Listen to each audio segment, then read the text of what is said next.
All right. So I have to debrief you though on two events that I went to. So last week, I decided to, I don't know why I thought this was a good idea, but I went to this Buddhism seminar, right? I'm trying to get my notes. Sorry. I took some notes on this because this happened a week ago. So I need to jog my memory. And I really should do these debriefings right after the event happens. But there's only so much that I can, like, there's only so many hours total that I can go before I need a break. I'm not that type of person to like push myself and force myself to work 20-hour days or something. If I get in the zone, if I really just like get an adrenaline rush and I catch a wind when I'm editing a video or something, yeah, sometimes I'll edit for 20 hours and not even realize it, but I'm not going to like force myself to do anything that I'm not feeling. So yeah, I was just so disgusted after this Buddhism seminar that I attended from this random flyer that I got in my mailbox. It turned out to be 1000% a cult, as some of the members of this channel already clocked so aptly before I even went. But I wanted to check it out because why did I even want to check it out? Let me jog my memory, because that's one of the most important things that I always remind you guys of before you invest any type of time or energy or money, before you invest your resources in any type of networking opportunity. Okay, instead of letting yourself get it carried away with this fantasy of, oh, I'm just gonna go there and meet a billionaire and he's gonna pluck me out of obscurity, allow me to quit my job and give me a $10,000 monthly allowance. That's fine to fantasize about. That's fine to, have a kiki with your girls. And you can use that as kind of like the best case out of this world scenario. But realistically speaking, though, you should always have one clear goal, at least, right? Whenever you are foraying into a new type of networking opportunity, especially if you're going in cold, it's a group or a club or an organization that you don't really have any connections in. You want to be very, very careful and make sure that you're clear on what you hope to gain from it, right? So remember, like 2 weeks ago, when I went to the Foreign Correspondence Club meeting, or it was a press release type of thing with the Princess of Japan making an appearance, that was my sole goal for attending that particular event or press release, is because I just wanted to see the Princess of Japan in person. And the fact that the tickets were only 2,000 yen, I thought that that was like an unheard of type of steal, to be able to see the Princess of Japan literally like 2 to 3 feet in front of me, just talking with, the regular guests at that function. Members, friends, it's lovely to be here back at the Foreign Correspondence Club of Japan. And to be able to introduce the exhibition Japan Through Diplomat's Eyes to you. 日本語と英語と両方でって言われましたので It's usually taken, it's usually promoted in the newspapers as well. I feel that it is extremely important in terms of sort of friendly relations. People in different parts of Japan see ambassadors and diplomats going out to take photographs of Japan, making that effort. And so that was mission accomplished, right? But with this Buddhism seminar, what did I want to do? I think I just wanted to see if there was an opportunity in my neighborhood, because this was happening at my community center, right? So I was like, okay, perfect. That means that I'm not gonna have to like get on a train and go travel 50 minutes to some place. It's taxing in every aspect, okay? If you're not careful and deliberate about how you go about your social climbing strategy, before you know it, you're going to be depleted of your energy, you're going to be depleted of your money, your time. It just becomes kind of like an endless, downward spiral. So it's inevitable that, yes, you are going to have to give something up, obviously, anytime that you're seeking out new events or new scenarios in which you're hoping to gain something. You have to give something before you can get anything in return, but you have to be discerning, right? Because it can very quickly turn into you depleting all of your resources if you're not careful. So that's why, like, initially I was like, okay, I'll just go check this out, even though I don't really have any interest in Buddhism or religion. But this is what I naively thought, okay? I thought that, well, Buddhism is just kind of more spiritual, right? It's kind of close to just new age type of spirituality, which I'm already into anyways. It's not necessarily, worshiping any one definitive God figure. So surely they wouldn't be a cult, right? Wrong, very wrong. But yeah, I was just trying to see if there was a way for me to meet other high net worth individuals or just like interesting people in general, if I could make new connections right here in my own neighborhood without having to get on a train and waste even more money and energy. That would be great, right? Turns out no such thing as a free lunch, okay? So we are not surprised. But let me just tell you, I made a few notes, a few highlights from this seminar. Where are they though? Oh, okay. So yeah, I made a few notes on like how to spot a cult or cult tactics, basically. What to look out for, what's a red flag. And a lot of these might be common sense, but the thing is, again, I feel like I sound like a broken record, but it is very, very different. It's a totally different scenario when you are like sitting down and watching videos, doing your own research, like you're reading, you're watching other people's stories, like you're taking in information by yourself. You're just sitting here and absorbing the information as opposed to actually going out in the field and like putting yourself in the scenario and running your own experiments. It's a totally different experience. Okay. So things that seem obvious to you when you're reading about it, or you're like watching a documentary on cults and you're sitting there wondering like how these women or whoever, these members, how they were able to allow themselves to get brainwashed to this point by this charismatic cult leader who you can sense immediately the creepy vibes because you're in the comfort of your own home, right? And you're watching it from a third person perspective. So it's very, very obvious to you that like this is a scam, this is a cult. How did these people even fall for something like that? That's a very different experience from when you actually go out into the real world, like by yourself. Okay. I went by myself, I usually go by myself to all these events. I don't have any physical protection. I'm a like 115-pound petite woman. I look very young, even though, and like that's another thing that we'll get to it when we get there. But like the fact that I look young, it also attracts more of a certain kind of predator, which I can see from a mile away because I'm actually 36, so I already know how to peep game. But the fact that I can sense that they think that they can get one over on me easier because of how young I look. So that's one of many, disgusting aspects or sense that predators pick up on. They will try to take advantage of that and exploit that. And it's crazy to see it in real time. But yeah, it's very different because when you're out there by yourself and, if you're part of this channel, likely you are very similar to me. You're probably a woman, you're probably on the younger side. People think that you're naive. People think that they can scam you. So they'll come at you with all these really, really surface level, like nice pleasantries that when you're in the moment, all of your social conditioning to be polite to people in public spaces and to make sure that you're not rude, things like that, all of that immediately jumps to the forefront, right? So your red flag detector, your BS detector takes a back seat automatically because that's how we were programmed to move in this world. We were programmed to be prey, essentially. And so it's very, like, even if you go into something with a very high level of awareness, like I consider myself a very aware person. Of course, the moment that I sensed the cult vibes, because it didn't start out like that. That's the thing. It started out very, very normal. It was literally just a 1.5, lecture on an intro to Buddhism. And the lecturer himself, this guy, the lecturer himself totally did not give off any type of cult leader vibes whatsoever. He was very matter of fact, like, hey, this is what I do. I lecture on Buddhism, and it was just a 1.5 hour like college lecture class on religion if you were looking at it surface level. But the thing that started to tip me off that, oh, this is a full-blown cult is when the other members in the group started to kind of turn their attention towards me, and they started noticing that, hey, like, who is this, pretty young, vibrant looking girl that just walked in? She's kind of different from the usual type of profile that we get. So let's see. In the beginning, they were kind of just regarding me with mild curiosity, but then later on, he would ask questions periodically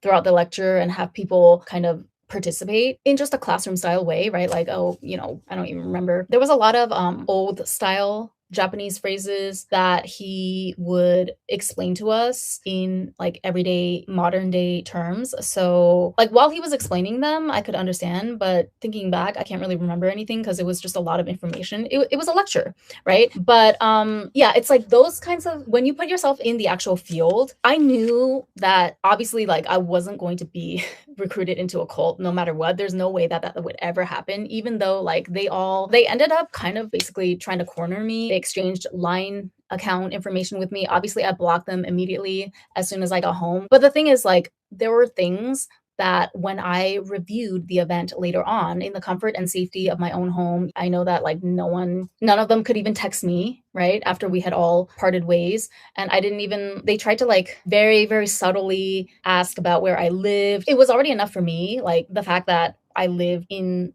this area. And some of them live in Chofu as well, which is where I live. Some of them live in other areas. So we were like walking the other members that don't live in Chofu to the train station by the time that the seminar ended. But there was like 3 people left that actually lived in Chofu. So they didn't try to follow me to my house or anything. But like, one of the women, they're very, very, like, you have to understand, this is 2026, okay? Every time there's like a wave of exposing cults or operations like this, which take advantage of vulnerable people, these predators shift their behavior and they change their tactics to become even more insidious and to become undetectable by modern standards. You understand what I mean? So that's the whole thing with like stealth marketing as well these days. We don't even know 90% of the time that we're being advertised to this day and age because they've gotten so like double speaky with it. They've gotten so what's the word I'm looking for? Not underground, but it's so subtle now, and they don't ever directly say that, oh, you should buy this. Like all the things that you think are the cliche way of advertising something to someone, they will never say it in such an obvious way anymore because they know that everyone now is pretty much like the general public is pretty hip to all of those tactics by now. So they come up with more underhanded ways, okay, more kind of like slick ways to embed themselves and their message into your subconscious without you even realizing it. So that's the thing that, like, even though I knew, my spidey senses are really strong, and I was never gonna, I knew that like when they pushed me to exchange my line information with them, I knew I was going to block them immediately once I got home. But the thing is, even after I got home and I was in the safety of my own 4 walls and I was able to sit down and like review everything and review all the red flags that I saw so that I could report it to you guys on my channel. That's my whole MO here. There were things that I noticed during my own debriefing that I didn't notice while it was actually happening. Like I kind of knew, my intuition knew. I sensed something was wrong, but I could not articulate it in the moment, right? Because your senses are so preoccupied with actually interacting with people and interacting with your environment when you're actually in the zone or like in the field that just by nature of them taking up your attention and the fact that you have to, like, if you're there in front of somebody in a public setting, you have to respond. You can't just be totally silent or else it's just not socially acceptable, right? You have to show people that you are a fully functioning human being in a public setting. So just by nature of that public dance that is expected of you, I would say even the most aware person, even the sharpest person, like I consider myself pretty sharp, you're still going to have at least 60-70% of your faculties are preoccupied by just getting through the interaction itself. You understand what I'm saying? So that's why I talk about it so seriously on this channel. You have to make sure that you are on your P's and Q's, okay? And the good thing, like one of the fail-proof ways to protect yourself is simply to put time in between, like especially if you're somewhere where people are trying to push you to make a decision. A decision could mean not necessarily like you have to sign up on the spot or you have to pay them $1,000 on the spot to join their little membership group or whatever. A decision could simply mean that, like in the case with this Buddhist cult, they wanted to make sure that we exchanged line information. Line is the social media app that is most commonly used here in Japan, right? So they were not about to let me leave without exchanging line with me. And so in order to not prolong the interaction, because if I say no, I could sense that they would like panic even more and they would try to push even harder to get my contact info somehow.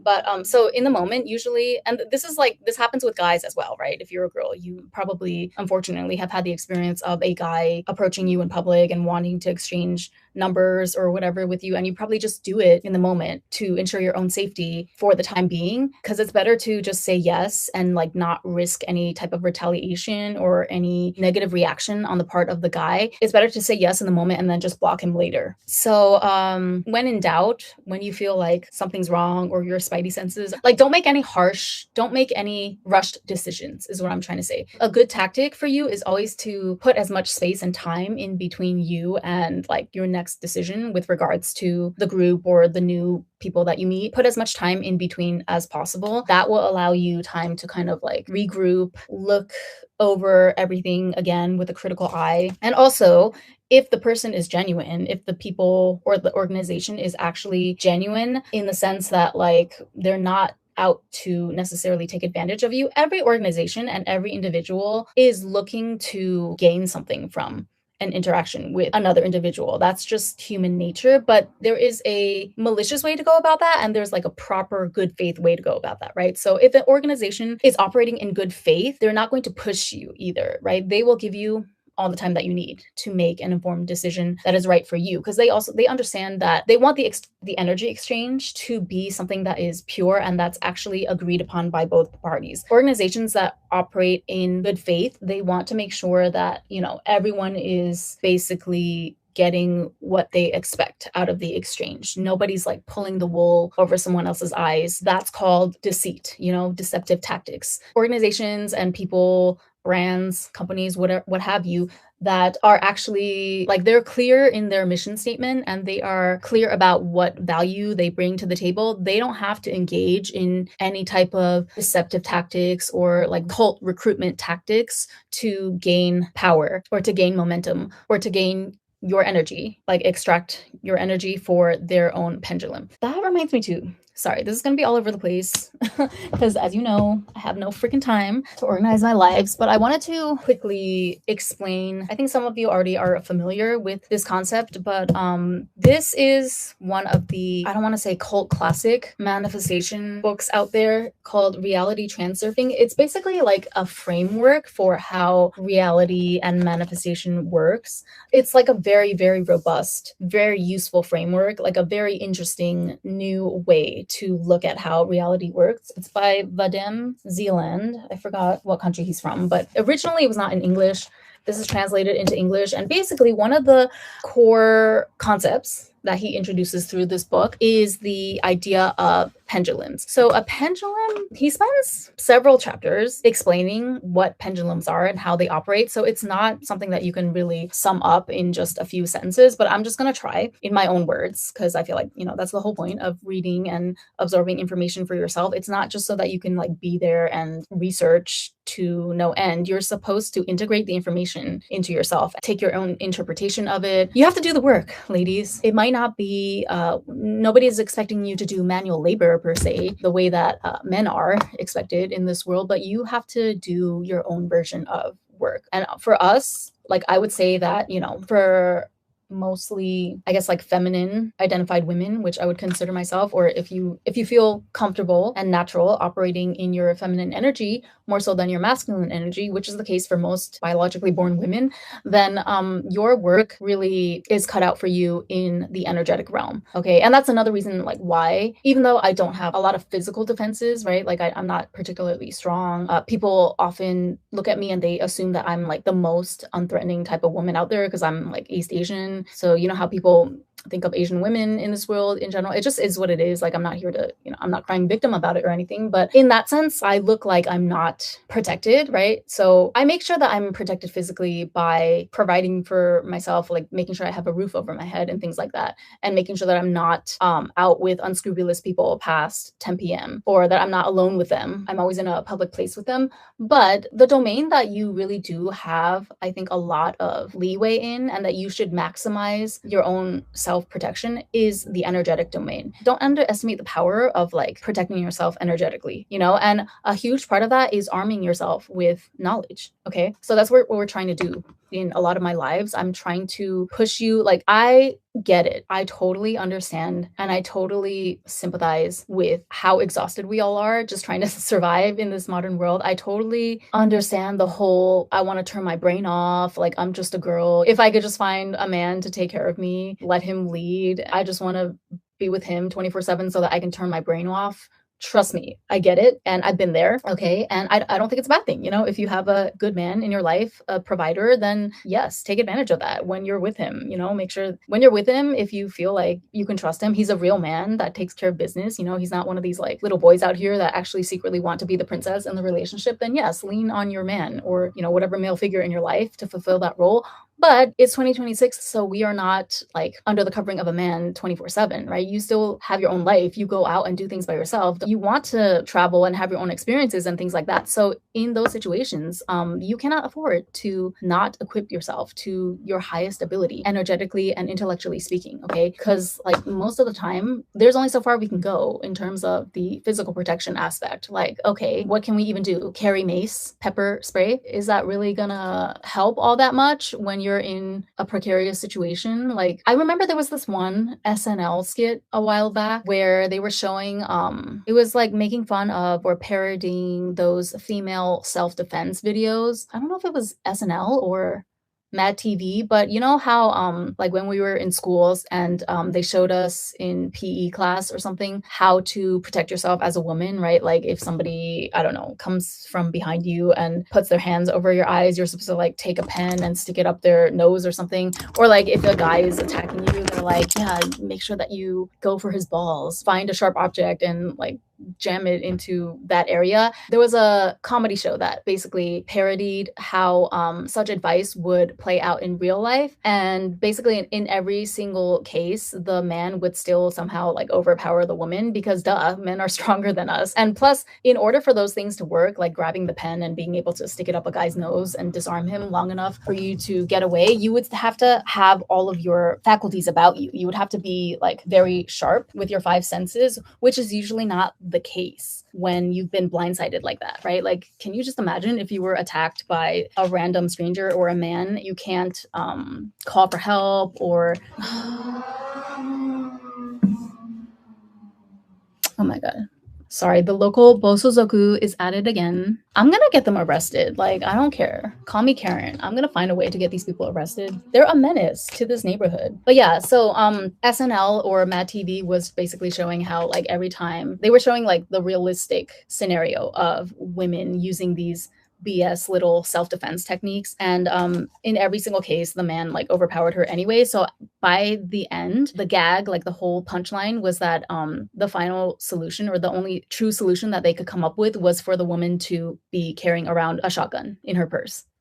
You know, yeah, like even if those tactics worked, stabbing a pen or I don't know, I don't even remember because it was so long ago and I don't know a single woman that's actually ever successfully used those methods. But even if you had a chance of successfully, you know, warding off a physical attack from a man, you would have to be completely like sharp and all of your five senses intact, not be paralyzed with fear, which is probably the case if you're actually put in that situation. So you're like, you know, what is it? Freeze, fight, flight, fawn. You probably are in the freeze or the fawn stage. And so how are you supposed to muster up the energy or the gumption or the nerve to take an everyday sharp object to protect yourself? No, you're going to be like, this is why a lot of women, if they're in SA type of situations, they usually elect to just, I'm sorry to like bring the conversation here, it's really dark, but they usually just decide to like not resist and let it happen. Because at least that way it's like, okay, I just have to wait until we get it over with or until he calms down and then I can escape, right? Whereas if you try to fight back, you could actually get killed. You might actually anger the person enough to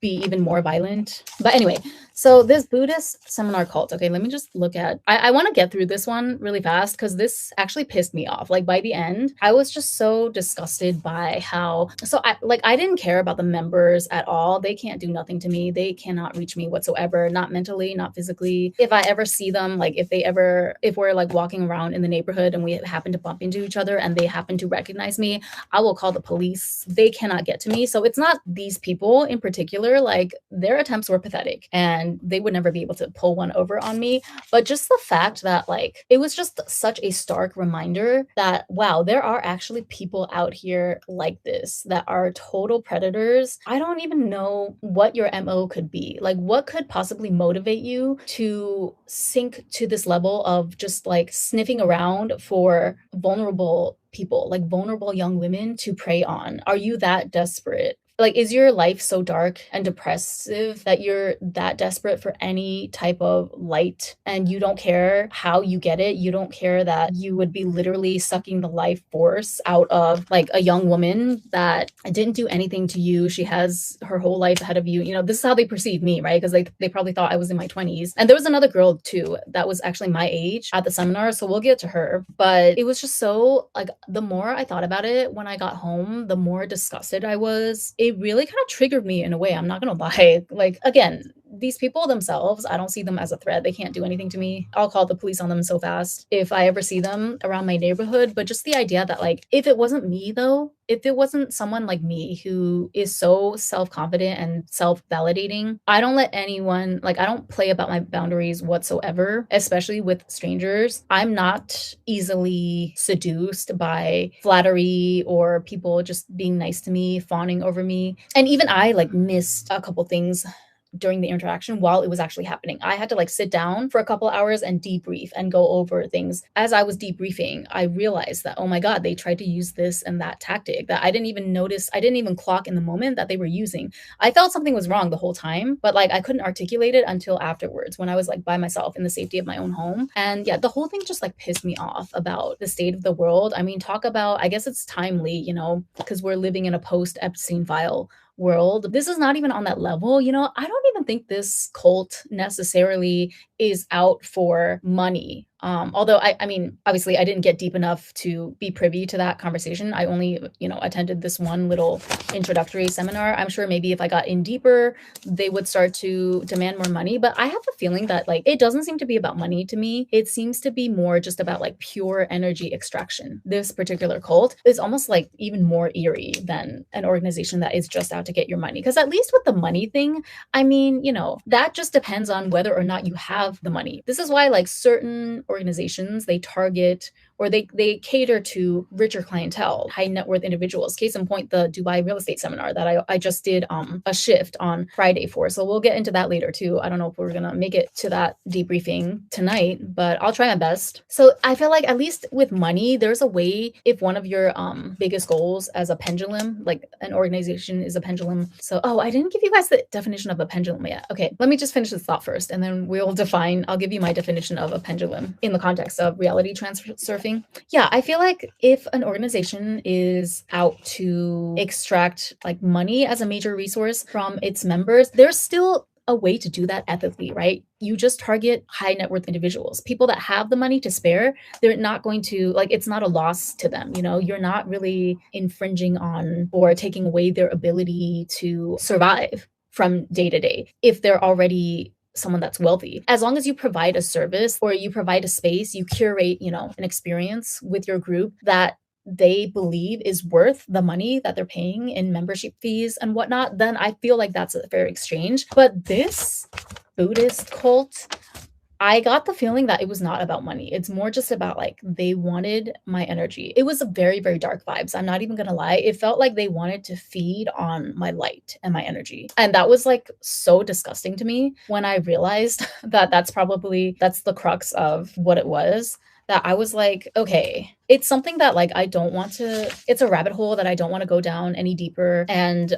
it's not surprising, obviously, because again, the Epstein files, we know there is no really limit to the depths of depravity that certain human beings can sink to. But I'm still struggling with like trying to comprehend the motivation. On one hand, I kind of understand conceptually, I can understand that certain people, they're not fulfilled within themselves, or you know, they're living a lie. And in a lot of cases it is men, right? They feel like they can't be their real selves because the pressure to conform to society and to conform to a certain role is too great. So then that's why like a lot of men, this comes out in sexual depravities, even those like, okay, I don't have a problem if they're doing it with adults, right? Like if a guy likes to see dominatrixes in his free time to scratch a certain repressed sexual urge or itch, I mean, that's fine, whatever. You know, if he's like seeing a professional dominatrix for her services and they're engaging in just a regular business transaction. But not everyone is that judicious about it. Not everyone has boundaries around that. Like there's men that do that in a good faith way. I know it sounds like weird because we're talking about depraved activities, but there's men that at least know, or they know that there's like a proper way to do it, or a way that makes sure that the other party is compensated and that the other party is obviously like a consenting adult. So they know that they have to do it in a legal way and they want to do it above board, so to speak. Like those men, I can at least be like, okay, well, you're not breaking the law. But there's other men that are just the lowest of the low, like scum of the earth, that either they don't have the resources or their self-esteem is not there. So they feel like they have no other choice but to literally prey on and feed off of like naive, innocent energy. Anyway, I'm getting off on a tangent. But let's look at pendulums. So basically, in reality transurfing, a pendulum is like any type of organization or group, any structure. Okay, so a company could be a pendulum, the company that you work for, right? Like a corporate workplace is definitely a pendulum. Any interest group, hobby group, a church could be a pendulum if you join a church, or if you are trying to look for groups that facilitate people that have the same interest or same hobby to come together, like a dance group, that's a pendulum, right? So pendulums by themselves, like they're not bad or good. Every single structure, every organization is different. So like a friend group could also be a pendulum, right? A huge girlfriend group with, the queen bee. We all know the type of hierarchies that naturally always play out in female friendships in general. That's a pendulum. So yeah, any organization, any group that it forms together, and basically once you have all of the individual members together, the group itself takes on its own identity. So that's what we call the pendulum. And all pendulums need and they feed on individual resources and contributions of the group to sustain themselves. So most commonly, this is money. This is groups that demand your time and energy, or sometimes again, it depends on how nefarious, how much the group is actually operating in good faith, and how much they are actually predatory. There's a whole spectrum of pendulums. And the same pendulum can start out in good faith, but gradually turn very toxic, right? And then they can, depending on like the change of members or the change of the people at top, they can go through waves, like up and down of toxic and good. Although it's harder to come back from a toxic cycle to becoming a pendulum in good faith again, because by that point your reputation or the group's reputation is already tainted to the point where it's hard to bring it back up to a clean, good standing reputation. It's not impossible, but it depends largely on whoever is at the head of the organization. The group of people who are sitting at the what's it called? Decision-making meetings, board of committee members, something like that. What is the term for like the group at the top that makes decisions?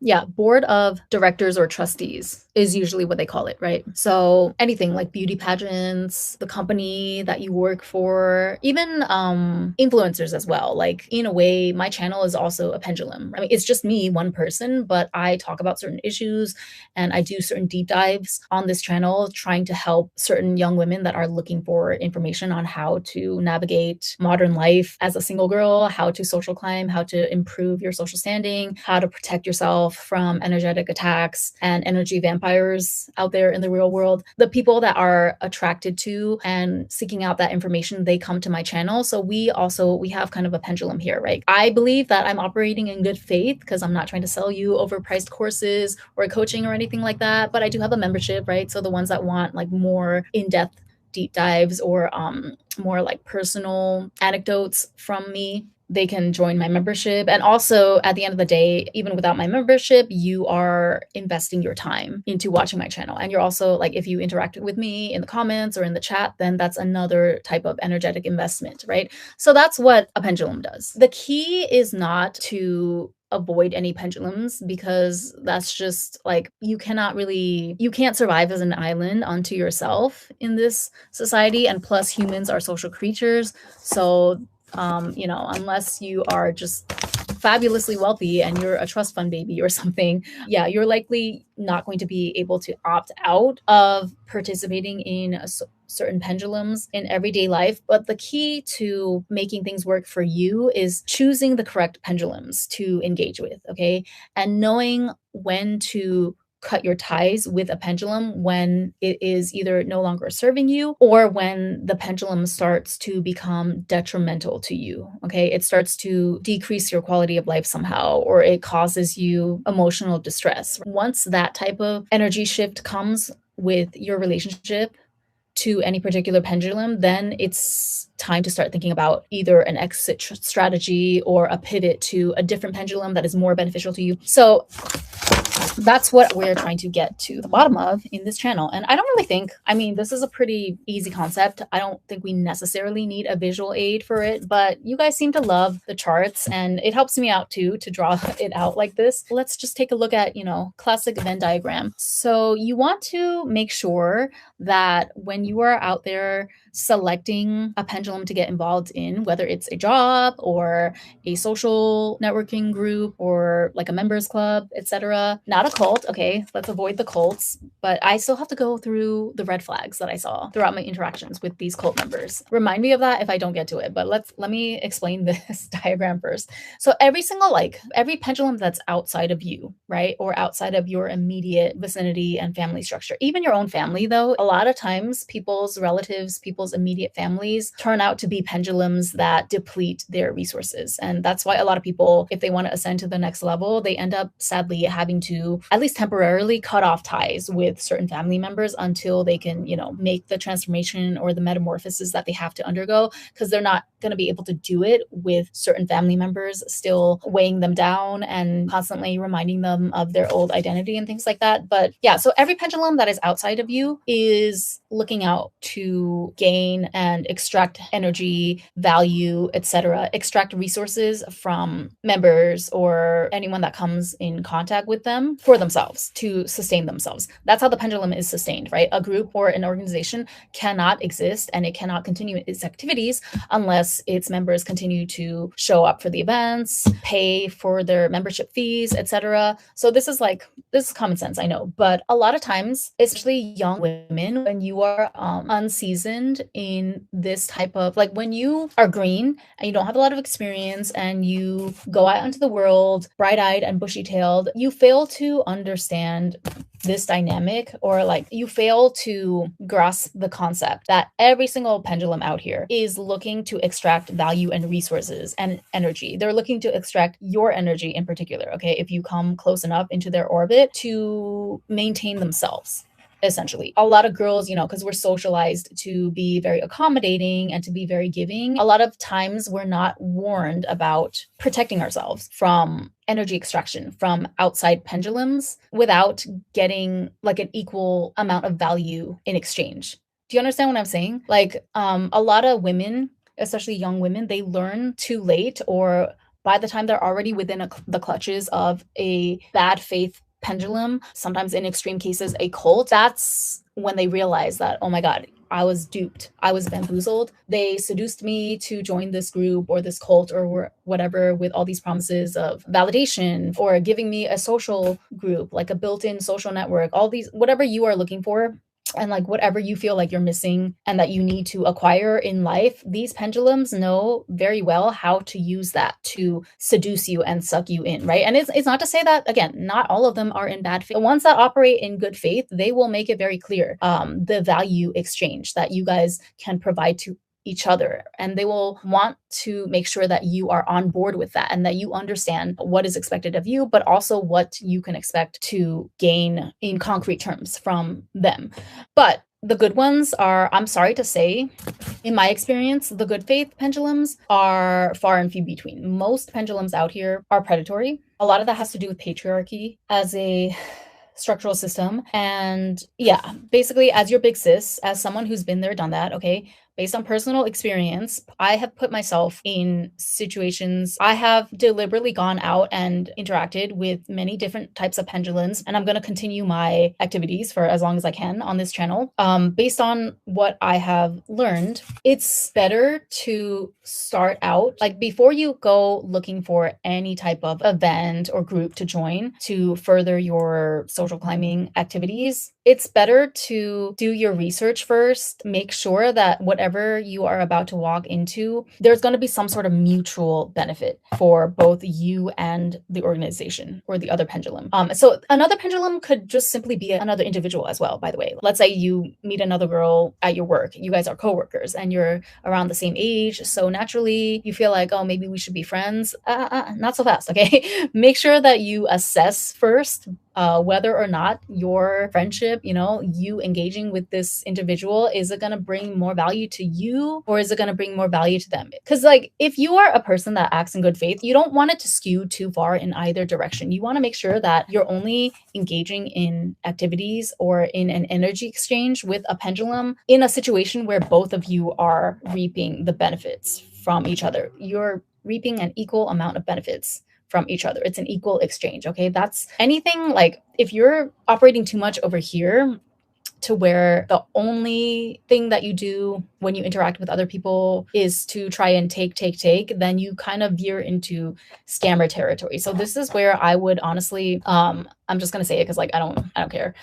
I would put a lot of female dating coaches, femininity coaches, a lot of big social media names that are kind of leading like the decentering men movement. A lot of them are grifters that fall more squarely into this camp. Like they're only, well, it will be so depending on which perspective you're looking at, but from their perspective, they are bringing value to themselves, right? They're not actually like I can see through their machinations. Some of you are still young and green and you are very, very seduced. You don't want to give up the appeal of the parasocial relationship that a lot of these coaches and influencers present to you. So you want to cling on to the idea that it's beneficial for both of you. But in reality, when I look at the way that certain content creators are operating in the whole decentering men, women's empowerment, whatever space, I see that 95% of them honestly are more in this camp. Okay. Because you just have to look at like what they're really focused on. If they're focused on monetizing their social media, selling coaching packages, selling courses, or like monetizing, curating a group in which they charge you some exorbitant member fee to be a member of so that you can get exclusive invites to women's empowerment brunches that are going to cost you another $5,000 every time. And they do all of this like, again, seductive marketing where they'll hold it in different cities, like glamorous cities. Oh, come meet with us in Madrid, come to our empowerment brunch in Paris, like $5,000, all expenses paid. And it's like they take a huge cut of whatever the entrance fee is. The goal is to basically extract your money, okay, as a female member of one of their communities so that they can line their own pockets. So I would say that most of the grifters on social media who posit themselves as like a woman's empowerment coach, they fall more into this camp. They're more out to line their own pockets than they are to like the amount of value that they're willing to provide and give to their subscribers is far less than the amount that they're looking to actually extract from their largely female, young female base of subscribers that are usually in a vulnerable time in their life or they're usually strapped for resources. But yet these coaches don't care because again, their main MO, their main goal as a pendulum onto themselves is to extract value for themselves. That might look good, in the moment. And for people who can sleep well at night, even after scamming their vulnerable subscribers, I guess that's great for them. But me personally, I don't feel comfortable with that. And I feel like in the long run, that's not what I would consider someone acting in alignment. Okay. So on my channel, I try to occupy this space as much as possible. I try to give as much value as possible. And then the ones that want to support me, you can give me a super chat or you can join my membership. Or maybe in the future, depending on how things work out with just my own, I guess, social climbing and wealth building activities, if I can make like a brand, to where I can bring you a legitimate product, like a physical product or something that actually solves something for you in your life. It doesn't have to be a physical product, right? It could be digital, but I don't know. If I had like my own brand, essentially, where I'm actually giving you a product and you know exactly what to expect. Like if I make a lipstick, okay, then you know that this product is a makeup item and the purpose is to beautify your lips, right? And like if you don't like the color or whatever, then you just don't buy the product. So that's like a very straightforward value proposition that most people, even if you don't like the formula later on, you have the choice to like not buy it again. And it's not this whole thing where I'm trying to like reel you back in, convince you or like gaslight you that you weren't using the lipstick correctly, which is what a lot of beauty creators do actually. But anyway, I'm getting off on a tangent again. So yeah, I like to operate here. I only want to engage in business activities, businessification of my social media activities as long as it occupies this overlapping area in the Venn diagram, because I feel like that is aligned. Anything that is aligned is going to have more sustainability in the long run, and it's going to maintain that balance of everyone feeling things are fair in the long run. You understand what I mean? I don't want people to feel like they got scammed, because I don't identify as a scammer. It's not a good feeling to know that, people think that they got scammed or that you promised something to them, but then you didn't actually deliver on the value. I have too much pride to allow that to be my legacy or my reputation. You know what I mean? Like, I know it's not going to be perfect. Every single person is going to have, especially if you're in the public eye and you have a public platform, you're always going to have people that disagree with you or that are unhappy with you at some point along the way. But you can never say that I actively set out to scam you or to extract your resources without giving something tangible and actually helpful in return. So yeah, and then there's other women as well who veer too much into the giving value to them, right? Because they've been trained to be people pleasers, and or they have certain wounds from childhood. Maybe they were ostracized when they were kids, so they're looking for acceptance, they're looking for validation. Maybe they were an ugly duckling growing up, so they do all the things to glow up as an adult, but there's still that wound from childhood, that core wound that they never really took a good look at and healed. So they're constantly relegated to searching for that validation from the outside of how beautiful they are, how desired they are. And so a lot of women do this with, this could play out in many ways. So male-centered women, all their activities and like all of their efforts are subconsciously aimed towards basically gaining validation from men. However, in doing those activities, most of the benefit goes to the man without them getting anything much in return, right? Because that fleeting hit of validation, or like, okay, if you were used to being an ugly duckling growing up and then all of a sudden you go through a hard glow up and you work on yourself and you make yourself really hot when you're an adult, by that point it's like, okay, now you're getting compliments from men, but unless it translates into real money, real assets for yourself, unless it's like an actual deed on a house or something, words don't really mean anything. They're like, words of validation from men don't add anything to your life. It's not an actual resource, right? And in fact, it's actually manipulation in most of the cases, because men know that for most women, all they have to do is flatter them a little bit just to get into their pants. That's the goal of most men when they approach you. So a lot of women that haven't healed that wound inside them of wanting to be validated or wanting to be loved by someone else, by the outside, if they don't learn how to give the validation to themselves, and if they don't undo the internalized misogyny that was programmed into them when they were young, they will find themselves spinning their wheels essentially in this circle of the Venn diagram until they really wake up and commit to doing the inner work. So they'll end up doing things that it seems like, the way that women get trapped into like this far corner, not corner, circles don't have corners. The way that women get trapped into like this far curve of like giving, and only providing value to other pendulums out there in the world, whether it be men or companies, like a lot of women do this at work too. They work themselves to the bone because they feel like, okay, all I have to do is work 3 times as hard as everyone else to prove that like I'm worthy and I'm not using my looks to get ahead, like I want people to respect me. That's also a farce. They think that they're working here, but they're actually operating over here, right? Because the company is not actually going to reward you for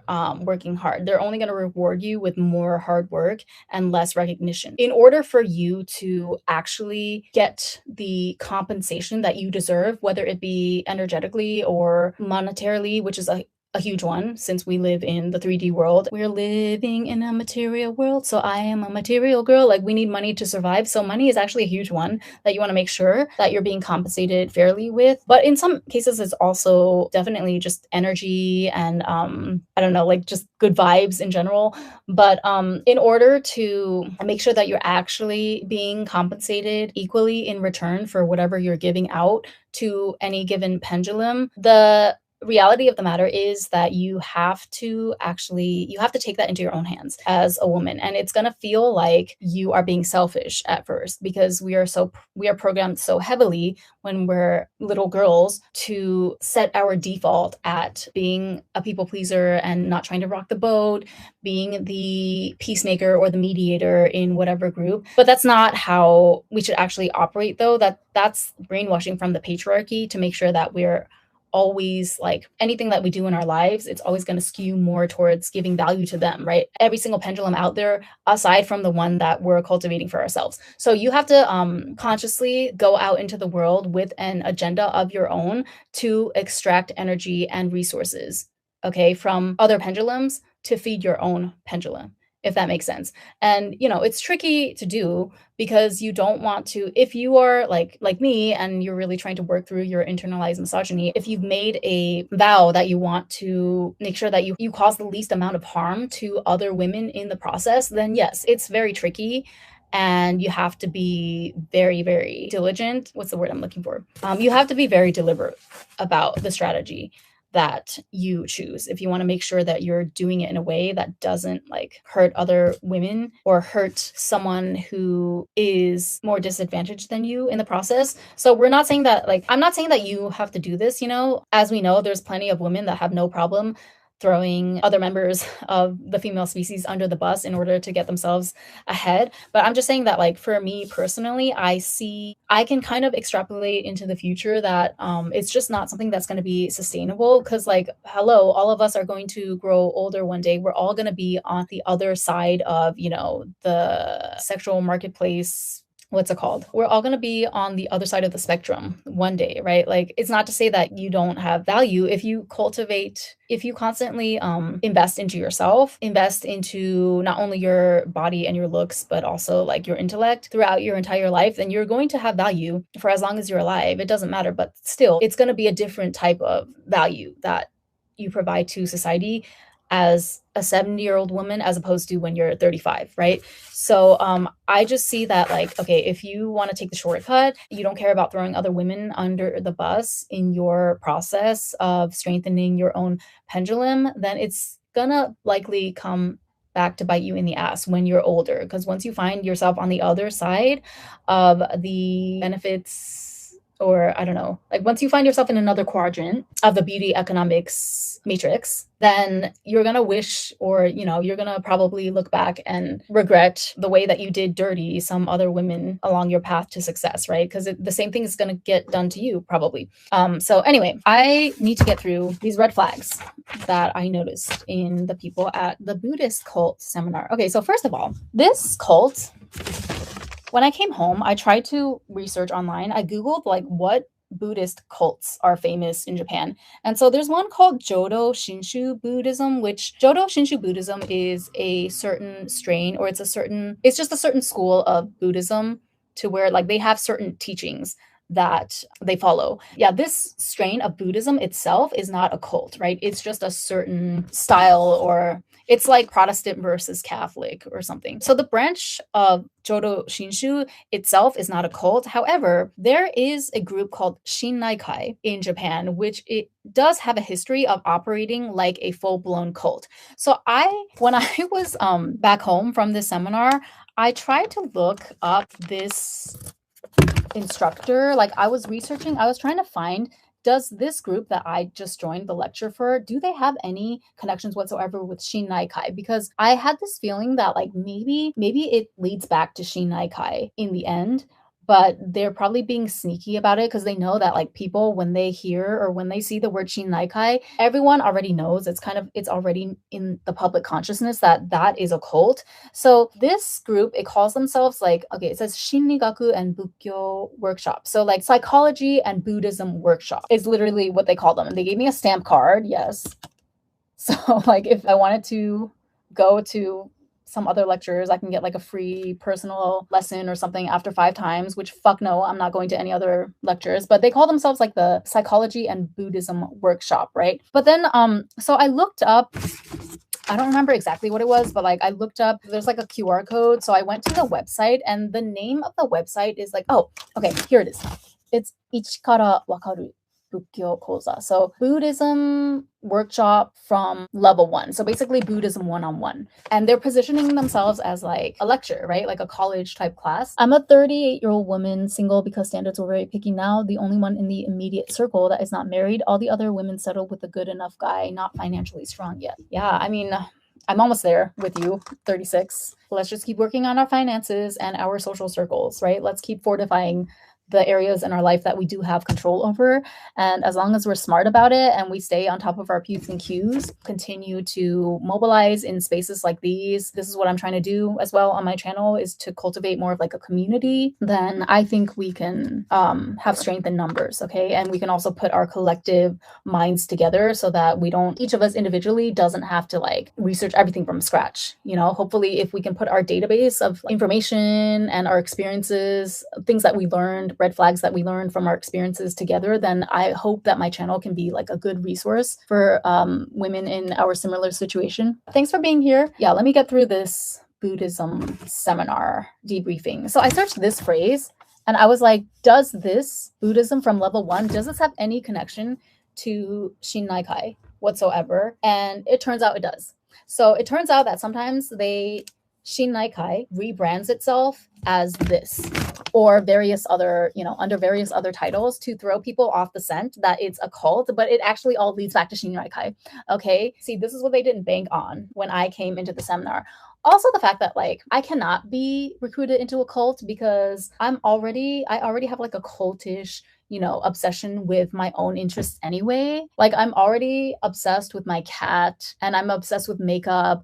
I am obsessed with my YouTube channel. So becoming obsessed with yourself, which is what Shira has been preaching for the better part of a decade, is another huge line of defense that you can build against nefarious entities out here, okay? Nefarious pendulums out here that are looking to extract your energy and resources. So this is the crazy thing, right? The lecturer himself, he calls himself a lecturer. So he just like goes around, Japan holding these Buddhism seminars, and it wasn't expensive.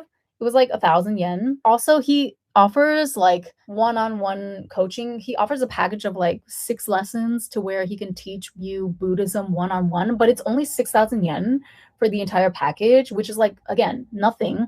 So that's when I realized I just started to get this really, really dark, gross feeling in the pit of my stomach. Like I felt like I was going to throw up, honestly, by the end of the lecture when I wanted to just get away from these people, but I knew that I had to like walk with them to the train station at least just to make sure that they were completely thrown off of my scent. Because if I tried to make a beeline too early, they might, get more panicked and try even harder to keep me in their clutches. So I knew that I just had to like make it with them to the train station, then I could leave. But yeah, I feel like they're not even after money. I feel like they're just after energy, which is disgusting to me. Because at least if you're after money, you can do it in kind of a good faith way by targeting only people that have extra money to give. But if you're after energy, that's like, it's like, oh, okay, so money is not even enough. You want my soul? That was the vibes that it was giving me. But anyway, so the lecturer himself did not give culty vibes whatsoever. And thinking back on it, I think that was completely on purpose. The lecturer himself was very like, he was a good lecturer. He had a really good presentation and he was very like engaging. He asked us questions. He cracked jokes during the lecture. And even like afterwards, after it was over and we had a few minutes where we kind of socialized and chit-chatted with each other, which increasingly became uncomfortable as I realized that they were really like they almost descended on me like a bunch of hawks. That's what I felt like. It was like a bunch of crows once they all kind of realized that, oh, this is new blood. This is like fresh meat in the room with us. I'm talking about myself. It was kind of crazy how there was this moment where they all kind of like descended on me like a bunch of, I don't know, bottom feeder crows. I actually love crows. I think they're smart. So I don't really want to use crows as an analogy, but you know what I mean? Just a bunch of bottom feeder demons who, once they realized there was like fresh meat in the room, they all kind of started to approach me and mill around me. So I'm going to go through what each of them kind of like said to me, and they all had different tactics and different angles at which they were trying to disarm me. So yeah, the lecturer himself, not once did he ever try to like push or pressure me to join the group. And he said that I travel around Tokyo, but I'm going to come to Chofu once a month. So if you're interested, we always have information on our next lectures or the next public get-togethers on our website. So he didn't even like ask me to scan the QR code, or because they had like a QR code for a line group. So he was just like, yeah, if you're interested, you guys can scan the code or you can check our website. He was very, very like hands off. And I think that's on purpose because that's one of the laws of power. Instead of you trying to convince other people of your worth, it's much more powerful if you get a third party, like your acquaintance, to sing your praises for you. You understand? So that's what I noticed a lot of the what the hell is going on? Oh my god, do I have to move? Literally. Ever since this road got built outside my apartment, it's been like just ops, okay? Day and night. I'm in a one-sided beef with the Bosozoku. I'm in a one-sided beef with the high school delinquents that walk along this road at night until 2 a.m. Something's got to give. But yeah, so the lecturer himself, like the leader of this particular group, I guess, I'm sure there's like a lot of factions that all lead back to Shinrankai for sure.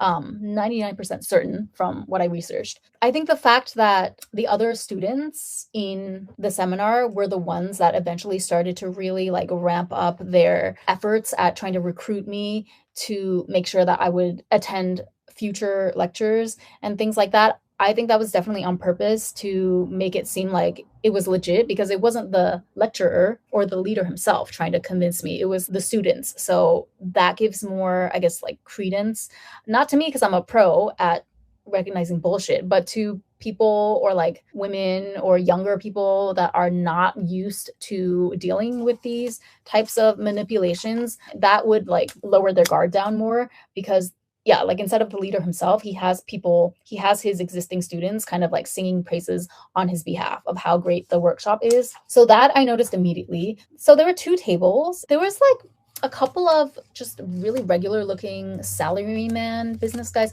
Oh, also, sorry, I forgot to mention. So the part about having the other people, not the leader himself, but having the people in the class, the actual current students, do the PR work for him essentially. I wouldn't be surprised if there was some sort of monetary incentive built into that, or even if not monetary, if they get some sort of, I don't know, like if you recruit a certain number of people to keep coming back to the future seminars, maybe you get some sort of rank title within the organization. I wouldn't be surprised if that type of system was in place as well. So yeah, the table that I sat with was just a bunch of other men, and like most of them, three of them were regular looking businessmen, like very clean cut, you know, they had suits on or business casual, and they looked clean. You look so clean. There was one guy that kind of was giving the very stereotypical cult member. He was missing like half his teeth. He wasn't dirty or smelly or anything. I mean, that's one of the good things about Japan, I guess. Like most people are not, they don't smell, at least they're clean, like they've showered, but he was definitely a little bit off. I could sense immediately he was missing half his teeth, first of all. And then I could tell, like, as we made conversation, most of the time was taken up by the actual lecture, but we had like a 10-minute break in between, and then also 10 minutes after the lecture was over for people to kind of like mingle and talk. So that guy really started to piss me off as the night progressed, because in the beginning we were just kind of, there was a little exercise where he asked us, what was your dream when you were a kid? And we all, like, there were two tables, so each table went around in a circle and talked about like, oh, I wanted to be a firefighter, or I said that I wanted to be a rock star, you know. And then he was saying that compared to today's kids, the top two most popular answers for kids of today in Japan, when you ask them what they want to be when they grow up, is either I want to be a company worker or I want to be a YouTuber. And actually company worker was number one for I believe like Japanese boys in this current generation alpha, right? I don't know what that exact little morsel was trying to get at, but I realized later on that even every single thing that he said in the lecture was designed to manipulate in some sort of way. Like it was not just there to, it was not purely just to give us an introduction to Buddhism or the tenets of Buddhism. Like there was one point where he showed a slide of, and in the moment I thought, okay, that's kind of random, but I didn't realize until later the point of showing that slide. So he showed how Won Young, I think that's her name, she's a K-pop idol. He was saying that Buddhism is kind of experiencing like a resurgence, or it's really popular even amongst K-pop idols, you know? Is that her name, Won Young? From IVE, yeah. So I thought that was like really random when he first pulled up that slide. But then I realized later, I was like, wait a minute, did he pull that slide up specifically because I was in the room and he thought that bringing up a K pop idol would resonate to me because of the way I look? Because I have like my makeup and everything on. I have a certain look. And like I was kind of situated in a way where I could see his laptop when he was putting the slides up on the projector, and he had like hundreds and hundreds of slides. So again, in the moment, I didn't think anything of it. I was just like, oh yeah, this is a regular lecture style class on Buddhism. But afterwards, when I really thought about it, I was like, wait a minute. It seems like this is what I think. Okay. I think he has probably like a certain amount of lectures in his brain, right? Like a certain amount of topics and directions that he can go, that maybe if he were to sit down and give a lecture on every single piece of information that he has prepared, let's say maybe it would take up, I don't know, 200 minutes. But I think what happens is that depending on the attendance, like who comes to each lecture, I think he picks and chooses which slides to use. So if it wasn't for me walking in the room, because I was the only person in the room that kind of looked the way I do with, my makeup and whatnot, everyone else was kind of more plain. There was another girl that was also the same age as me. She was 36. And like, I don't think she looked bad or anything, but she was more homely, right? Like she didn't wear makeup and she wore kind of frumpy clothes. She wasn't out of shape or anything, but it's just she wasn't like she doesn't do the whole glamour magic thing that I do with my makeup. So I think because of the way I look, I can't prove it, but I think that was his deciding factor for pulling up that particular slide and showing us that, hey, Buddhism is really popular today, even amongst the younger crowd, like even amongst people that you wouldn't expect, such as a K-pop idol, who he's probably thinking it fits my profile. So he wants to like hook me that way by showing me that Wang Young is also like an avid follower of Buddhism. So that's something that I realized afterwards, that I was like, okay, ew, because I don't even listen to K-pop, but like this is what they do, right? They go off of whatever they see. Everyone has to make an educated guess depending on what they observe from any new person or any new interaction that they walk into. So that was kind of fascinating to me, and I was grossed out when I realized that he probably cherry picked that slide for me later on. The guy with half his teeth missing, at first, he said that he wanted to be an archaeologist when he was a kid, when we were doing that exercise of like telling everyone what our childhood dreams were.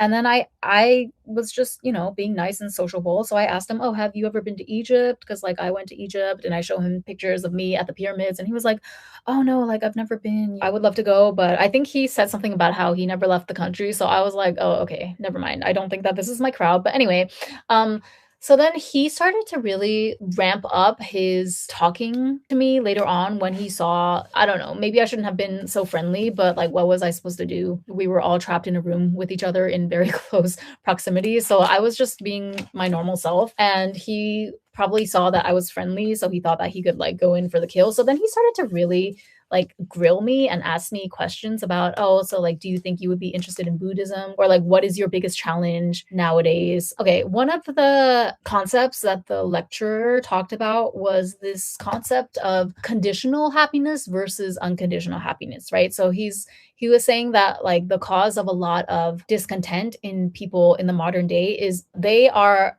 overly concerned with conditional happiness, meaning that their happiness is determined based on relativity to what they see other people getting. Like if you just live a very humble lifestyle to where all of your needs are met, right? Like you have a roof over your head and you have 3 solid meals a day. In contrast with people who are living in poverty or who don't have enough food to eat, you would consider yourself happy because you have more than enough to sustain yourself and live a comfortable life. But if you compare yourself to someone who's like a millionaire and riding around in private jets or driving around in Bentleys and buying whatever they want, then maybe you would consider yourself unhappy if you're unable to afford those same luxuries as that person. So then he was saying that in order to reach pure happiness or like pure contentness, which is one of the, I guess, goals of Buddhism, I forget the exact term, enlightenment, right? Like in order to reach pure enlightenment, you need to focus more on unconditional happiness. But then like, what is that? How do we even define that? So he goes into a whole spiel about that.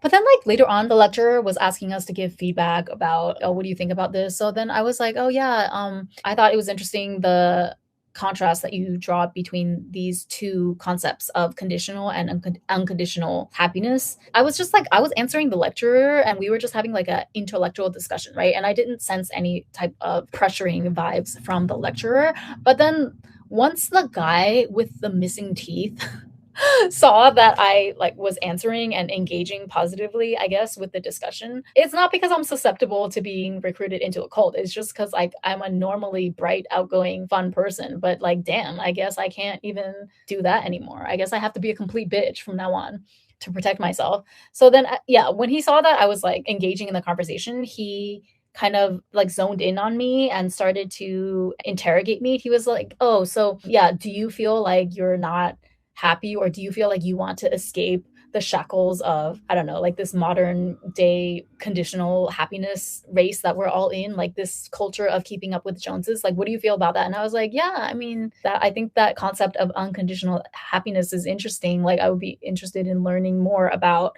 how to reach that state. And then he was like, okay, well, good, because this unconditional happiness is something that like you need somebody else to teach you, because it's not something that you can just like reach an understanding on your own. So that's why, would you consider taking one-on-one lessons? By that point I was like, okay, red flags. That was one of the more obvious red flags that I noticed in the moment, because anyone who like creates a problem and then tries to sell you the solution, or they try to say that like you're not able to obtain this thing, this state, or whether it's a state of unconditional happiness or whether it's a handbag, if they tell you you cannot attain that state without paying money or without joining this organization, then that's obviously a scam, right? But at least with the item, like the item you can argue is not a scam, because at least if you're going into a designer store and you're picking out a handbag, you can trust that at least, the handbag is delivering on what it's promising. A certain quality, it carries a certain brand prestige,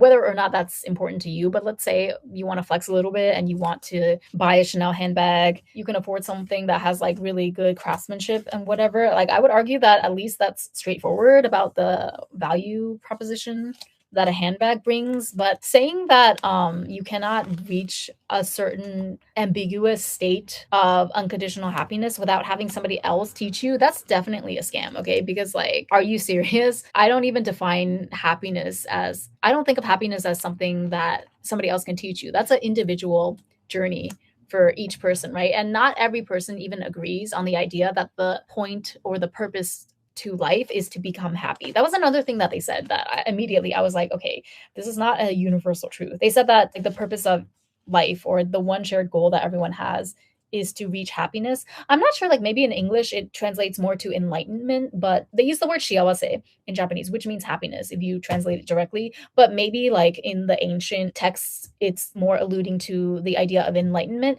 Either way though, I'm sure that pure enlightenment does not involve me having to join your little Bible study, your little Buddhism study every single month in this random ass community center lecture hall. Like, I'm sure that true enlightenment is something that I not only that can reach by myself, but there's no other way for me to reach other than completely by my own faculties. So that was a red flag. What else? One of the older ladies, so there was like two ladies in their 50s and 60s. One of them immediately like came up to me and tried to ask me if I wanted to go watch this movie that was being screened at the community center 2 weeks from now. So automatically I was put off by that as well, because I was just way too aggressive for me. Anybody who like just meets you, if you just meet someone and they are all of a sudden automatically trying to get you to hang out with them, or like just agree to meet up again, they do not have your best interest at heart whatsoever. That's 100% them trying to further their own agenda. Think about it. If you meet a stranger, like, why would you need or want to hang out with them again unless it was to extract something from them for your own personal gain? Like, why would you be so desperate and needy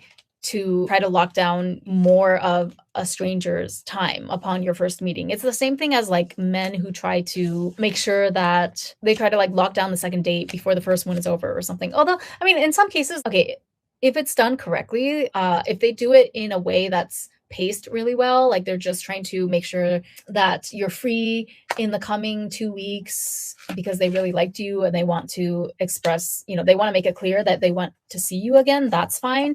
But there's a difference between that and men who are operating from really desperate energy. Like maybe they can feel that you're not really into them, but they're so desperate and they have such little luck with women that they feel like you are their only hope of ever getting any female companionship for the foreseeable future. So they desperately try to like lock you down for another date before the first one ends. That's definitely a red flag, right? So yeah, this old lady that walked up to me during the break, she tried to tell me, she was like, oh, do you live around here? Can you come again next Sunday? There's a movie screening. I forget the name of the text. It's like a movie adaptation or an anime of one of the major Buddhist texts. Tanisho. In English, it's called The Lamentations of Divergence. It's a 13th century short Buddhist text generally thought to have been written by Yui and a disciple of Shinran. Okay, yeah, I don't really know what this is about, but there's like an anime movie adaptation of this book apparently, and it's gonna be screened at, again, the Trofu Community Center in a week or two. So she was like really, really insistent on trying to see if I was free that day. And I just told them like, yeah, I'll check my calendar later. Like, I don't know when I'm going to be free 3 weeks, 4 weeks out from now. Cause, I work and I have a whole life. So, okay. I need to get through this. Cause like, I don't even want to, I'm so sick of talking about these people, but I need to, talk about some of the more insidious methods that some of them tried. Oh my God. One of the girls there was my age, and I could tell she had been, I think she's been in this cult for a while, and she's been going to this particular lecturer for a while because she was like helping out with all of the admin stuff. And I don't know if that was just because I feel like she is just doing that also because she feels that that's her role as one of the younger female members. Like when it was break time, she put out an envelope for everyone to put in the 1,000 yen fee for the class. And then she asked us like if we could, contribute a little bit more to the rental fee of the room if we wanted to. So I don't know why, like I gave another 1,000 yen for the rental fee. I shouldn't have done that. I should have just left it at the 1,000 yen for the lecture fee. Either way though, it's not a big deal because it was just 2,000 yen, which is like not that significant of a loss, and I consider it as a good investment again for me to bring more teachings and more warnings to you girls on my channel so that next time if you ever find yourself in a situation like this, you can draw upon all the experiences that I've already broken down to you so that you know what to look out for and you know how to spot a red flag and how to nip people's attempts at manipulating you in the bud. But yeah, so this woman, she was my age. She was she did the whole like stereotypical thing, fawning over me and saying that, oh, like we're the same age. Oh my God, I can't believe it. Like, I'm so excited that there's another girl who's my age who I can attend these Buddhism seminars with now. She was doing the self-deprecating thing as well. She said like, oh yeah, we're the same age, but you can't tell at all. We look completely different, right? Ren is so like sparkly and idol-like, and I'm just a housewife. And I was just like, yeah, okay. But one thing that she kept asking me, which this really creeped me out afterwards when I realized what she was doing. And you guys are gonna have to help me decipher here because I'm not 100% sure. I don't think there's any way to know for sure. The interaction, the moment, and everything is already gone. But okay, I'm trying to remember, how did she say this? At first, she was like, oh, I'm so glad that a young person like you is interested in this. I'm so glad that you came. I think it was me and like 2 other people from the general public that came. So everyone else except for us 3 were already like established members of this group. I know this because there were 3 of us in total that came in with the flyer. So they were like super excited as well that people actually came in as a result of receiving this flyer. That was another red flag to me because I was like, oh, okay, so you were expecting us to not be interested due to this flyer. That means that you're up to no good. You know that you're a cult trying to recruit for your nefarious purposes. And so that's why you're surprised that people actually came in out of interest generated from your flyers. Because why would you be so surprised at this?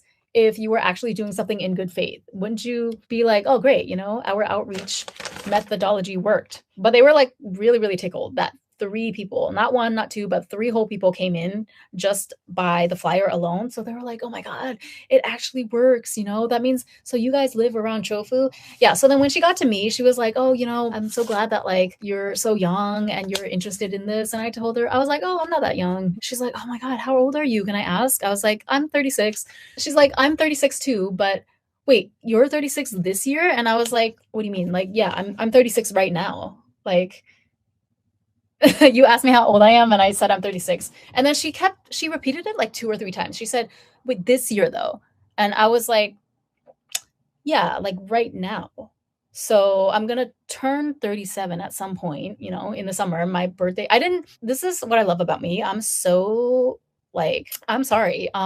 These people are gonna have to come a little bit harder. They're gonna have to raise their game if they want to get one over on me, even in the slightest, because my spidey senses, my intuition is so through the roof. And I know that it's an exact reflection of my strong self concept. So I'm going to pat myself a little bit on the back for that, because that was all me. That was all the accumulation of the inner work, the self work that I've done on myself for the past several years. But I didn't realize until later that she was probably trying to fish out of me my actual birth date without actually asking me the question, so that I wouldn't, you know, so that the red flag wouldn't go up in my head. Because remember what I said in a previous live, if you ask questions directly to a person, especially a stranger that you just met at an event, that automatically puts people's defenses up, right? Especially if it's like personal questions, even if you don't have any malicious intention behind it. If you just default to interviewing someone in your first interaction with them, that will automatically make people wary of you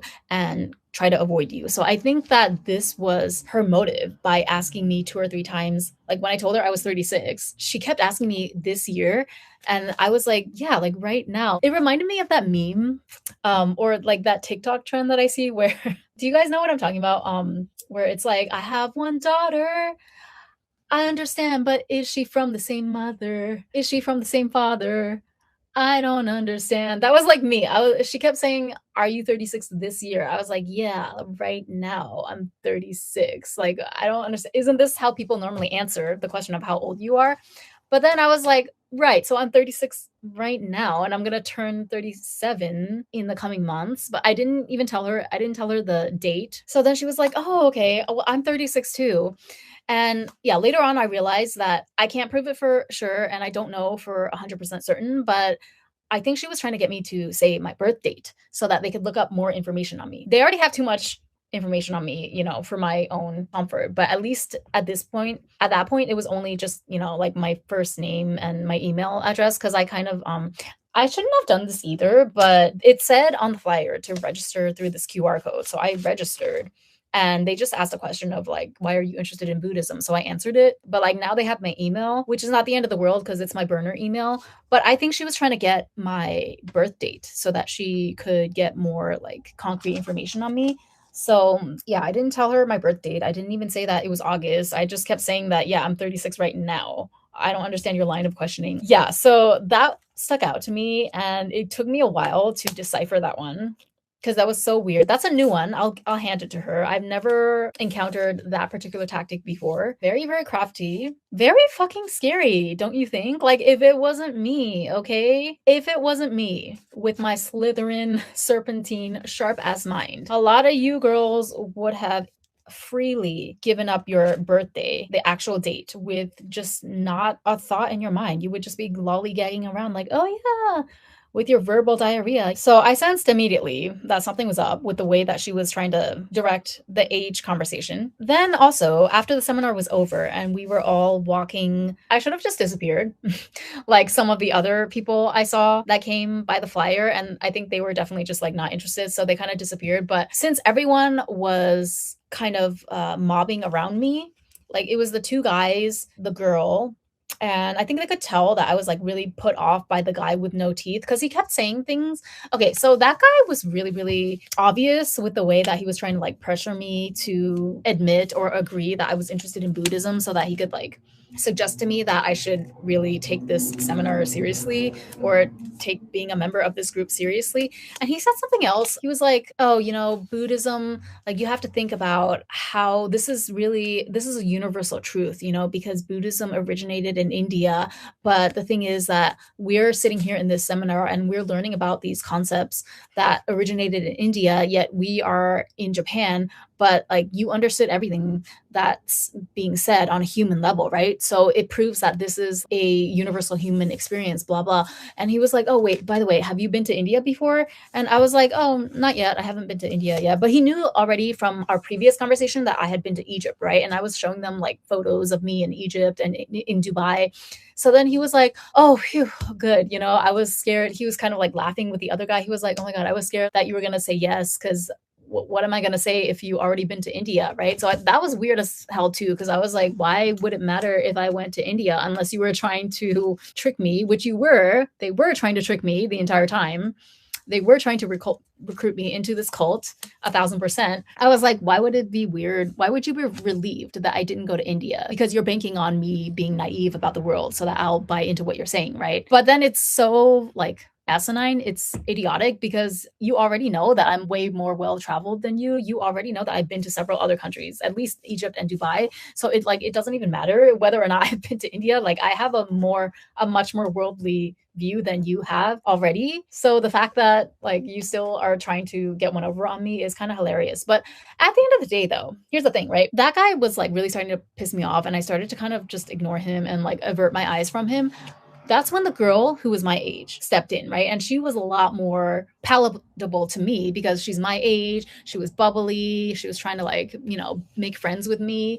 And looking back, I kind of have to thank that guy with the missing teeth, because if it wasn't for his gargoyle face that put me off so much, it might have taken me, I don't know. I was not in danger of getting recruited or anything, but it might have been like that much harder for me, mentally speaking, to kind of break away.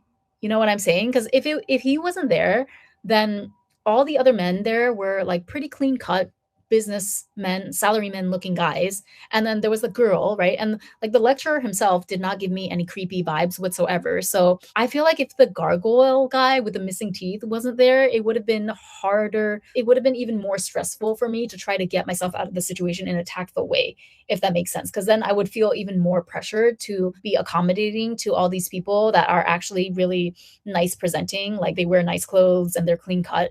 You know what I mean? So the fact that the gargoyle guy kind of like cornered me into a conversation and pissed me off, that gave me enough ammo of like, okay, I'm just done with this bullshit, to just immediately block everyone as soon as I got home. Because who knows, if it wasn't for him, just my propensity for wanting to be polite and not blow people off, I might have allowed them to harass me for like another week or two just through line messages. Like I wouldn't have agreed to go to any future events, but still that would have been more, again, like energy that is depleted from me. I would have allowed them to like vampirically suck energy from me probably a little bit longer, even if it's just through line messaging. So you got to look at things from all perspectives. Like at the end of the day, maybe I do have to thank Mr. Gargoyle for being so off-putting to the point where I could just cut them all off cold turkey, like right after we dissipated at the train station. But okay, so as we were walking to the train station, so half the group just kind of like already went their separate ways. They wouldn't let me go, right? Like the three people that were talking to me plus the lecturer. So I was like, all right, whatever. I'll walk you guys to the train station. Because I mean, they know that I live in Chofu already because I came in with the flyers. But the girl was trying to ask me, she was like, "Oh, do you live around here?" And like by this point, because I had already had that little kerfuffle with her about the age conversation, my senses are on high alert at this point, and I'm really not trying to give her any information whatsoever. So she's like, "Oh, do you live around here?" I'm like, "Yeah, I live in Chofu," because that wasn't new information. They already knew that I live in the area because of the flyer. But then she kept asking, she's a crafty one, I'll have to give it to her. She didn't ask me anything like explicitly about where I lived, but she asked me certain things. Like we were walking towards the train station, right? And we were dropping off because the lecturer guy was also did not live in Chofu. So we were just like dropping them off at the entrance of the station. And she also doesn't live in Chofu. So that was a good thing. She also left by the time we got to the train station. But she was like, "Oh, do you live, like over here?" And I was like, "Oh, no, I didn't answer her question. I just said, "Oh, yeah, I live in Chofu, so I'm just gonna go stop by the department store before I go home. So she asked me, she was like, do you live around that area? She was motioning to like my neighborhood basically. But I'm not about to give you any clues whatsoever on where I'm located geographically. It's already too much for me that you guys know that I live in Chofu. So instead of answering her question, I was like, oh yeah, no, I'm just gonna like stop by the kombini. So you guys have a good night. And she was like, oh, okay, okay. And then they went into the train station and on their way. But she was trying to get me to volunteer up information of my own accord on where I lived specifically, like the area. She wanted to know, I think she was hoping that I would like offer up where in relation to the actual Chofu's train station did I live? South side, north side. She was like, "Oh, is it like over there? Is it close by here?" I was like, "Yeah, I'm just gonna go to the convenience store before I go home. Yeah, it's close." But like I didn't say anything about what direction it was in. You can't get me, you disgusting bottom feeder energy vampires. But yeah, that was crazy. So they gave me a stamp card, which is hilarious. And then one of the other ladies, like one of the other middle-aged ladies, gave everyone a postcard. Because it's paper, I'm like, whatever. But there was a fleeting thought in my mind. I'm like, did they put a tracking device in this? I was like staring at this as I was picking up my dinner from the kombini before I went home. I was like, is there a tracking device, like microchip thing, nanotechnology that I'm not aware of? That like what is this, huh? Is it in here? Do they know? Can they track my location? But no, ultimately, I wanted to just hold on to the materials until I did this live so I could warn you guys about the freaking predators out here and these predatory pendulums that you must avoid at all costs. Okay, it's been 2 hours. I could go into the Dubai real estate seminar from 2 days ago, but I really want to make that a different live. If I make it a different live, it's going to get delayed for another week because I don't have any time this week. Free time. Actually, they want me to go again on the 29th for another seminar, which is great because it's more money for me. I think I have to end it here. 2 hours is a long time. We're going to call this part 1. We're going to end it here. So this was a prime example of the type of pendulum that you want to avoid. Okay, it's only going to deplete you.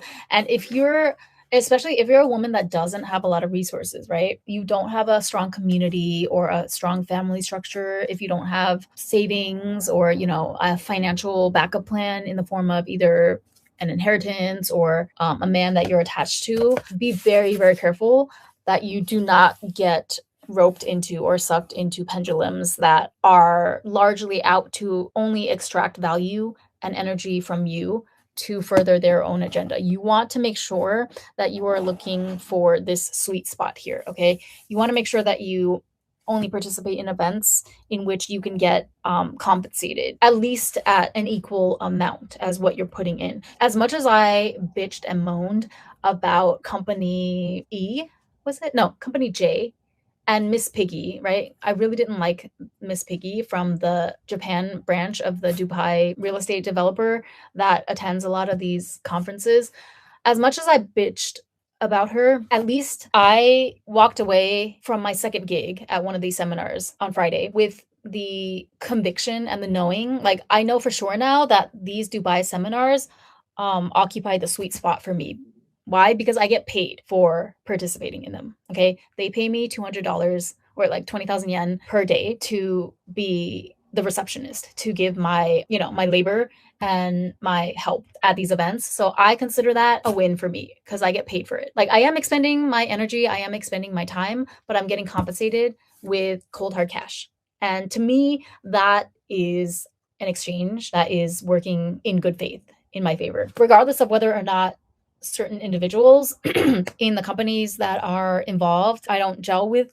But at the end of the day, I'm still getting compensated, right? So it's not just coming at a complete cost to me and it's not depleting me. And they're not trying to extract my actual life force and my actual energy. Like after the event is done, nobody bothers me, right? The only time that they hit me up is when there's another event and they want to, set up another mini contract with me for me to give my reception services to the next event. So the one on Friday, it was really, really good because Miss Piggy was not there. It was a different company and a different representative from that company D, the Dubai developer, and a different Japanese real estate firm, local firm.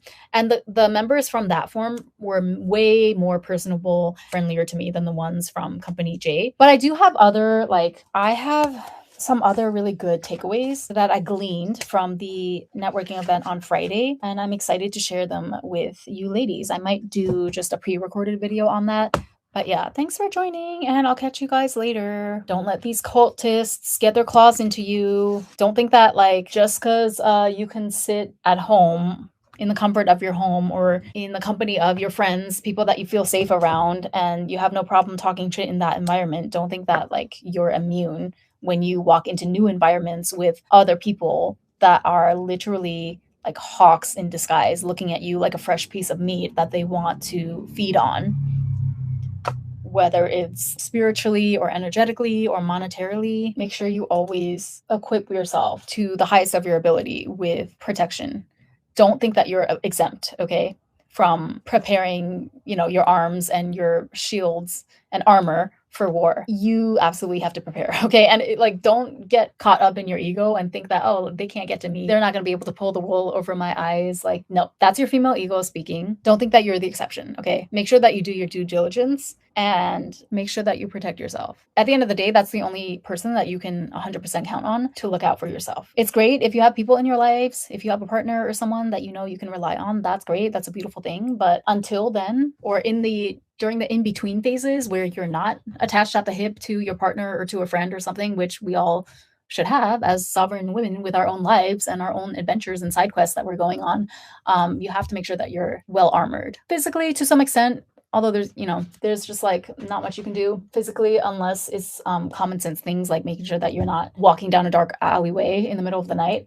But energetically, for sure, this is our domain as the feminine, okay? We can absolutely fortify ourselves to the highest degree in the energetic realm and the spiritual realm as long as we make a conscious effort to do so, okay? And this is not just like, I'm not just talking about mental fortitude. I'm talking about also just arming yourself with information and knowledge. And don't be afraid to look up and do background checks of all these individuals, okay, like members or persons of interest of certain groups that you're looking to join or check out one of their events to see what they're all about. Don't think that it's cringe to look people up. Don't feel like, oh, I don't want to be like a stalker or whatever. No, you're not being a stalker. You're being safe, okay? You are putting your own safety first. So if that entails doing background checks on people, on men at certain organizations, then you run a background check, okay? And even in some certain extreme cases, if you feel like you have to pay, I haven't had to do that yet. So, if I ever find myself in that situation, I'll let you guys know. We'll do a breakdown. So far, I haven't had to pay a private investigator or anything. But if you feel like whatever you have to do it. Okay, make sure it's discreet. Make sure that you don't want it to get back to the actual person. Then that's going to be a mark on your reputation. But as long as you do it discreetly, that's your right to protect yourself. And don't fall for the societal shaming that, oh, you shouldn't be an obsessive ex-girlfriend. That's like obsessive, weird stalker ex-girlfriend behavior. No, it's actually self-preserving behavior, okay? So fuck off. Mind your business while I do what I need to do to protect myself. So don't let that little shame-inducing societal patriarchal voice creep in to tell you that, oh, I shouldn't be doing this because this is creep behavior, right? No, it's smart behavior, okay? Smart women look up the backgrounds and the net worths and everything of the people at the helms of the situations or the pendulums that they're walking into.